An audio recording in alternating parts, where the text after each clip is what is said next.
So you're looking to pick some winners this week at the PGA Championship. You've come to the right place. Golfbet teaming up with RickRunGood this week for all things the best data for you to get the champions right this week. Rick, no pressure.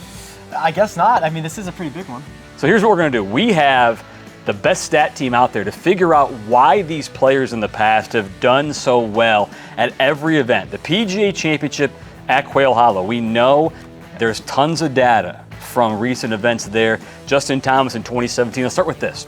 Since 2003, only 10 of the 20 winners at Quail Hollow have ranked inside the top 5 of greens in regulation, which means even the guys who are playing well are not hitting the green. So what does that mean handicap-wise? Well, first off, Chris, I'm glad you mentioned the amount of data that we have, because that is a very rare situation for a major championship, but because Quail is on the regular schedule, we do have a ton of information. And for me, this kind of describes what we see in the eye test. This is a ball striker's play. You can't fake it around here. You've got to hit a solid tee shot, you've got to hit a solid second shot, and even if you do, you're unlikely to find the green at a pretty prolific rate. So I look at that and say, okay, well, we've got probably penal rough. Yep, check. I know that's for sure. And you are going to have to scramble a bit here, even if you're playing your best. And when you tie all that together, I often think that par is going to be a good score. Par is going to be a good score at a major championship no matter what. You know Quail is going to want to make it tough. Yes. When you're looking at the fact that barely over half of the field hit the green in regulation at Quail Hollow last year. The big boys, the U.S. Open, the Open, the Memorial, we're all right there with it, meaning you're not hitting the green. You have to putt very well. And usually we call strokes gained putting a cop-out because every winner putts well. You're going to make clutch putts even if you're inside the top 5. Here's the stat we found very interesting. Look at Quail Hollow from 2018 to 2024.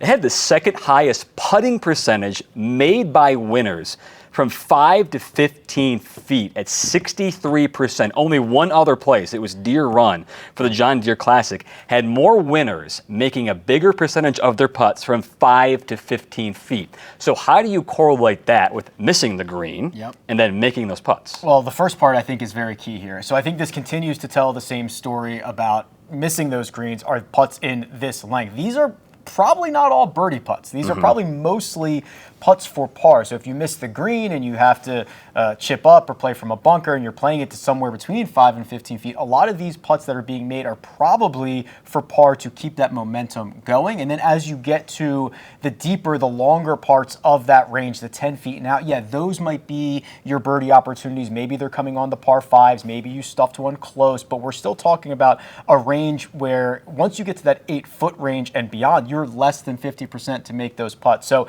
it's a crucial spot because you're probably not going to get a lot of those opportunities for birdie, and if you do get it for par, you've got to make it. Let's look at some of the leaders in greens in regulation this year. You're going to have some usual suspects.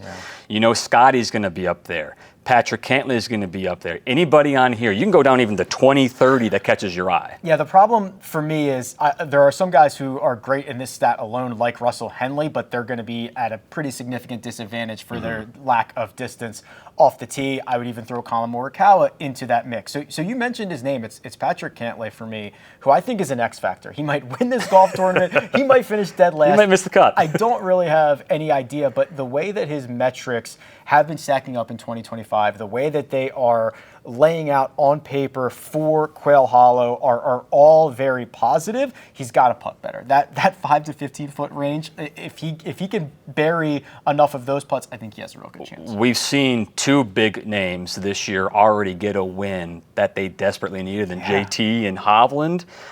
Morikawa's on that list. Patrick Cantlay's on that list. So maybe he will be the next one. Let's go to the next category here. Par 4 scoring. We know you're going to have a lot of par 4s at this course, but it is very eye-popping how well the winners have done at Quail Hollow. Their scoring average on the par 4 since 2017. Look at the stat. Look at all these guys ranking first.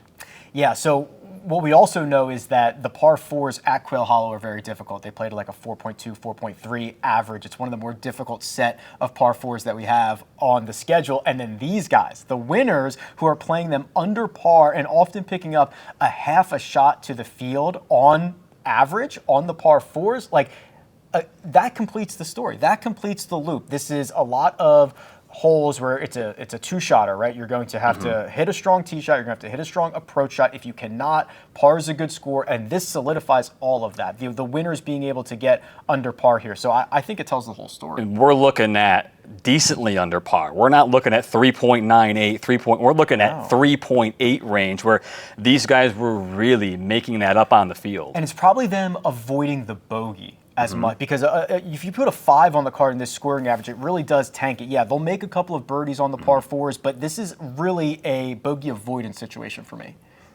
So we have players, you got to hit it long enough if you want to disqualify some guys from that.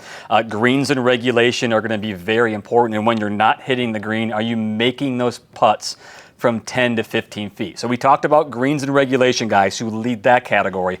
Let's look at players who lead in par 4 scoring. Of course, look at the two names, Scheffler and Cantlay, both up there. Alex Smalley, I feel, has fallen off the path a little bit. We talked a lot about him the first half of the year, not so much recently, but look at Russell Henley again. Russell Henley's another one. We were just joking, if they just started every hole from 215 yards in the fairway, he'd probably win this golf tournament. I of course worry about the way he drives it. You see Patrick Cantlay again popping up. How about Daniel Berger? I was just going to ask you. Yeah. He's sneaky long, but he's not long.